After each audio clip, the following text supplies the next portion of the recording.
Ladies and gentlemen, you don't have to watch my video show. You can go to the Internet Archive and you can find the actual old recorded editions that people made with their VHS, VCRs, recording 120 minutes and other MTV shows off the air. You can do that and you can never emerge to see the light of day again. Or might I just recommend that you seek out the 120 minutes episode from 1991 that was shot at the Reading Festival in the UK.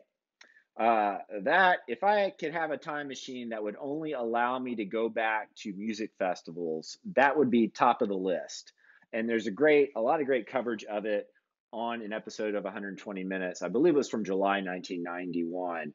And that festival included performances from Sonic Youth, Nirvana, The Fall, Dinosaur Jr., Iggy Pop, De La Soul, and our next band, Ned's Atomic Dustbin. Some great footage from Ned's Atomic Dustbin. But the funny thing about watching that Reading Festival 120 minutes is Dave Kendall makes a big thing repeatedly about how this is their first international edition of the show. But the people that he's talking with just have very little interest whatsoever in talking to him. They aren't playing a game. You can see a real distinction between the stuff that happens on videos and the show that you put on, and then not wanting to talk to the MTV guy back behind the stage. In particular, Thurston Moore in Sonic Youth is like, he won't even stop eating food off his plate, his disposable plate, to talk with Dave Kendall.